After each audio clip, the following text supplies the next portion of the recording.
Israel is continuing to see a decline in cases of the coronavirus as more of the country is slated to open up. And over 5 million Israelis have been vaccinated. So is this the beginning of the end of the pandemic in Israel?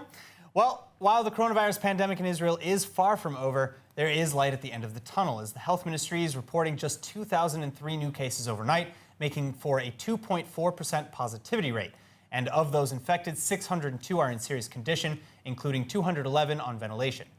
Additionally, Tel Aviv's Ichilov Hospital announced on Monday it was shutting down its last coronavirus ward and transferring the 18 remaining patients to another facility. Despite the good news, there have been over 6,000 deaths from the virus, including a young pregnant woman in her 20s with no underlying conditions who died Monday night at Hillel Yafe Hospital. But doctors were able to deliver the baby, who was reportedly in good condition. And again, despite the relatively high death toll, Israel's top public health official, Dr. Sharon Alroy-Price, announcing Monday that the virus is in decline, cautioning only that opening Israel's skies could introduce new variants. And in an interview with Ynet News in Hebrew, COVID czar Professor Nachman Ash saying that Israel could even potentially reach herd immunity and lift all further restrictions once 7 million Israelis are vaccinated. Which means that if you haven't already, go and get vaccinated. I got my vaccination shots, Aaron. How about you? Absolutely, yeah. And I have to say the Green Pass, which I've already used, is amazing. But beyond that, Israel has more than enough vaccines while the rest of the world is kind of fighting to scrape them together.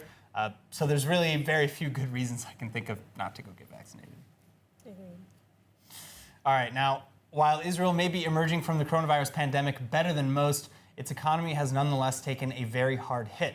The country is facing a major budgetary deficit, a key issue in the new coalition that the new coalition will no doubt have to address. And so here with us is Jonathan Pacifici, chairman of the Jewish Economic Forum, to discuss how the different parties will tackle Israel's economy. Jonathan, thanks so much for being with us. Now, first of all, how bad is the budget deficit? What is the state of Israel's economy? Well, the budget deficit is much less than one is expected at the beginning of this pandemic. And the most important point, in my view, is that the economy shape in general terms is much better. And as fast as we get out of this pandemic and the economy start to open again, we will see the benefit of the vaccination program and the boost of the economy that is having in the last few months. I'm thinking about the tech boost. Israel received its probably best year in terms of the tech industry, which is the locomotive of this country, really the engine of this country. Some 10 billions of VC money was invested in Israel during 2020, and 2.5 billion just in the first 2 months of the year, with 15 unicorn companies in the beginning of during the 2020, and some other 15 in these 2 months. So all those deals generate new revenues for the state, and it's a boost for the economy. Moving on to how the political parties will handle the economy, let's start with the Likud. How are they going to handle the economy? What's their stance? Prime Minister Netanyahu said repeatedly that he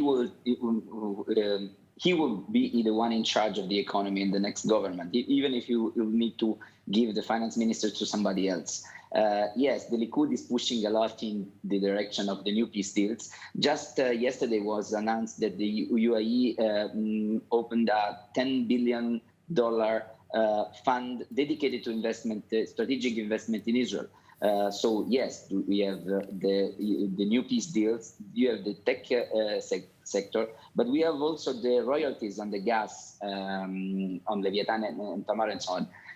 This, according to the Likud officials, will generate some 10 billion shekel input into the budget every year in the next few years. So the Likud is not saying aloud what the strategy is, but we can read between the lines of the Prime Minister declaration what is hinting. All right. Jonathan Pacifici, thank you so much for joining us. Thank you.